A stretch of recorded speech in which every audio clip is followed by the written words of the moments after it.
My YouTube channel E dot explain. इस video में हम डिस्कस करने वाले हैं कुछ वैकेंसी के बारे में जो कि निकाली गई है सतलुज एस SJVN सतलुज जल विद्युत निगम। सतलुज जल विद्युत निगम ये एक जॉइंट वेंचर है between the government of India and government of Himachal Pradesh. तो इसमें टोटल वैकेंसी निकाली गई है 114। और इस वीडियो में जो कि है एग्जीक्यूटिव ट्रेनीज की, इस वीडियो में हम पर्टिकुलरली बात करने वाले हैं वो लीगल फील्ड से रिलेटेड है।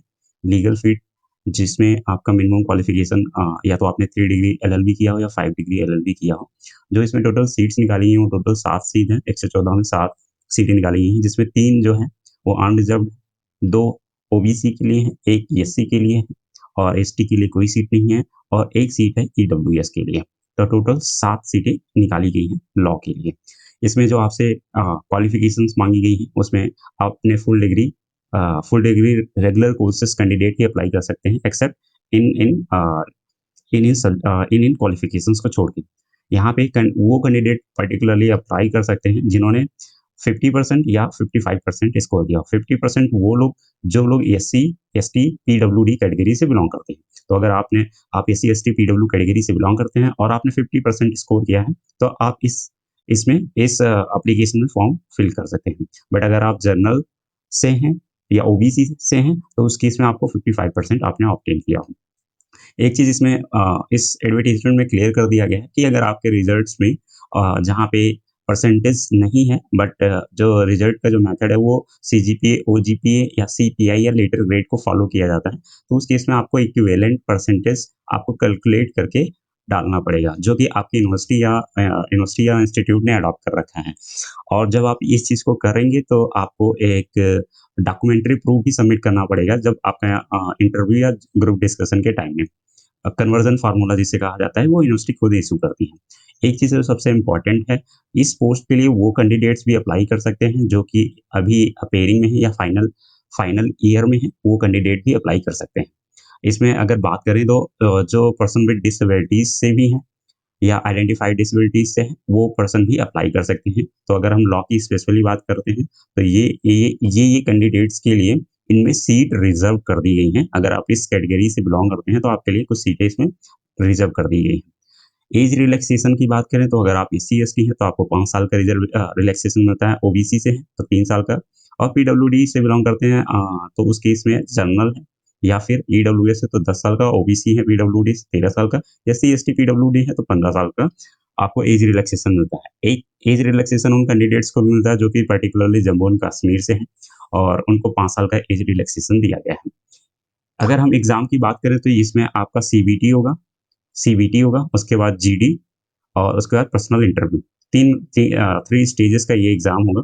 तो जो कैंडिडेट अपना किसी भी टाइप की इस वैकेंसी में बेनिफिट्स उठा रहे हैं ये रिजर्वेशन या रिलैक्सेशन का, जैसे कि SC ST OBC या EWS, उनको ड्यूरिंग द पर्सनल इंटरव्यू और GD के टाइम में उन सर्टिफिकेट्स को सबमिट करना पड़ेगा। बट आप PWD कैटेगरी से अगर बिलोंग करते हैं तो आप उन्हीं कैंडिडेट्स को बेनिफिट्स इसमें एलिजिबल है रिजर्वेशन और कंसेशंस के, जिनका जो PWD कैटेगरी में जो सर्टिफिकेट या डिसेबिलिटी है वो 40% से अधिक है। उन्हीं कैटेगरी को वही कैंडिडेट इसमें benefits of reservation concession apply कर सकते हैं। अगर आप OBC से बिलोंग करते हैं तो आपको लेटेस्ट सर्टिफिकेट दिखाना पड़ेगा। अगर EWS से हैं तो उसको उस केस में आपको लेटेस्ट इनकम और एसेट सर्टिफिकेट दिखाना पड़ेगा ड्यूरिंग द पर्सनल इंटरव्यू और ग्रुप डिस्कशन के टाइम में। और इसमें जो सिलेक्शन प्रोसेस होगा उसमें आपका पहले कंप्यूटर बेस्ड टेस्ट होगा और उसका ग्रुप डिस्कशन और पर्सनल इंटरव्यू। तो इसमें परसेंटेज वेटेज बताया गया कि जो CBT है उसका 75% देखा जाएगा और ग्रुप डिस्कशन में 10% देखा जाएगा और पर्सनल इंटरव्यू में आपको 50% देखा जाएगा। अगर हम एग्जाम ड्यूरेशन की बात करें तो ये एग्जाम 2 घंटे का एक पेपर होगा जिसमें कि 150 क्वेश्चंस होंगे, 150 मार्क्स के। टोटल ये जो होगा वो MCQ फॉर्मेट में होगा। यहाँ पे जो मीडियम ऑफ एग्जाम होगा वो हिंदी और इंग्लिश दोनों में होगा। इसमें 2 सेक्शन में डिवाइड किया गया है, सेक्शन 1 और सेक्शन 2। सेक्शन 1 में आपको 120 क्वेश्चंस होंगे MCQ फॉर्मेट में जो आपसे आपकी डिसिप्लिन या सब्जेक्ट से रिलेटेड होंगे। जैसे अगर आपने लॉ किया है तो लॉ से पूछा जाएगा। और जो सेक्शन 2 होगा उसमें 30 मल्टीपल चॉइस क्वेश्चंस हो गए जिसमें आपसे पूछा जाएगा general ability, logical reasoning, intelligence test पूछा जाएगा। तो टोटल 150 मार्क्स के क्वेश्चन होंगे और 150 मार्क्स होगा।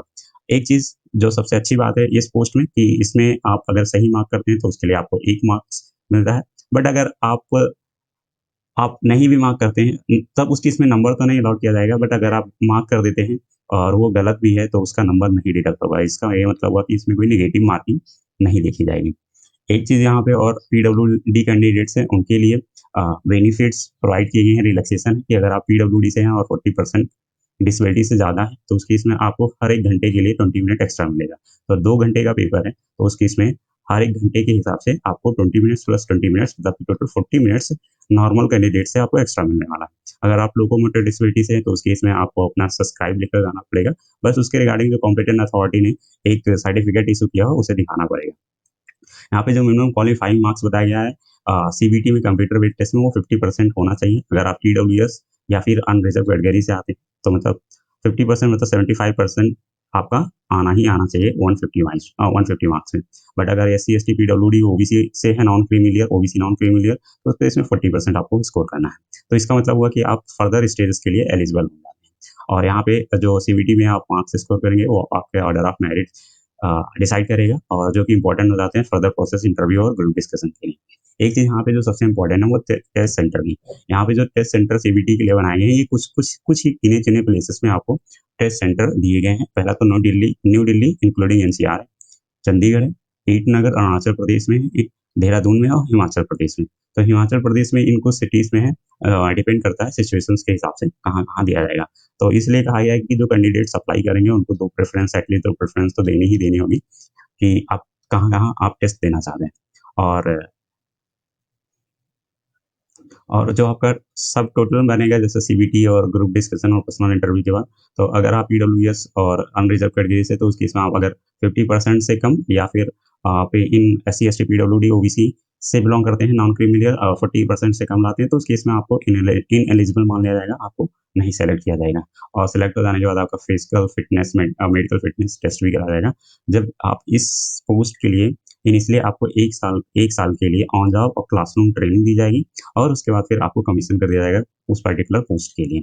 और इसमें जो सबसे इम्पोर्टेंट एक बात और भी हो जाती है कि अगर आप जनरल ईडब्ल्यूएस या ओबीसी कैटेगरी से हैं, तो अगर आप सेलेक्ट होते हैं तो आपको 10 लाख का सर्विस एग्रीमेंट बॉन्ड भरना पड़ेगा।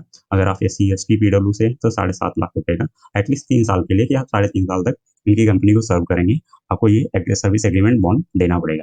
और कैंडिडेट इस पर्टिकुलर ऑफिशियल वेबसाइट के थ्रू अप्लाई कर सकते हैं। और अप्लाई करने का सिर्फ only and only one medium है जो कि ऑनलाइन है और दूसरा कोई मेथड नहीं बताया गया है या उस है मतलब कोई दूसरा मेथड नहीं है, सिर्फ आप ऑनलाइन मेथड के थ्रू ही अप्लाई कर सकते हैं। आपको अपना पर्सनल ईमेल और नंबर देना पड़ेगा जिसके थ्रू आपको ऑफिशियल कम्युनिकेशंस भी किए जाएंगे।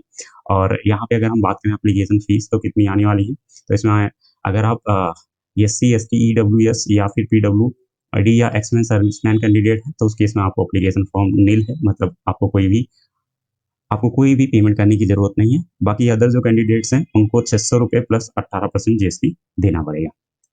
और जो एससी, एसटी, ईडब्ल्यूएस या पीडब्ल्यूडी कैटेगरी या एक्स सर्विसमैन हैं, उनको एप्लीकेशन फ़ी पेमेंट करने की ज़रूरत नहीं है। और इसकी आप इस वैकेंसी के लिए कब से अप्लाई कर सकते हैं, तो डेट ऑफ कमेंसमेंट है आपको 28 अप्रैल 2025 से 10 बजे से शुरू होगा और 18 मार्च 2025 शाम के 6 बजे तक आप फिल कर सकते हैं, इस पे अप्लाई कर सकते हैं।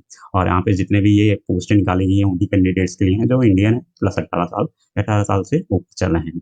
हाँ, अगर एक चीज़ सबसे इम्पोर्टेंट है, अगर आप इस किसी भी पोस्ट में इसमें सेलेक्ट हो जाते हैं तो अगर आपको पर्सनल इंटरव्यू या ग्रुप डिस्कशन और पर्सनल इंटरव्यू के लिए कॉल किया जाता है तो आपके द्वारा उठाए गए जितने भी चार्जेस हैं, मतलब ट्रैवलिंग कॉस्ट हैं, वो रीइम्बर्स कर दिए जाएंगे आपको। बस जो कॉस्ट होगा वो आपको सेकेंड सेकंड क्लास एसी का दिया जाएगा या बस फेयर दिया जाएगा शॉर्टेस्ट रूट का। और अगर आप अप्लाई करना चाह रहे हैं तो इनके दिए गए ऑफिशियल लिंक के थ्रू आप अप्लाई कर सकते हैं। So this was all about Satluj Jal Vidyut Nigam जिसमें आप अप्लाई कर सकते हैं। And don't forget to subscribe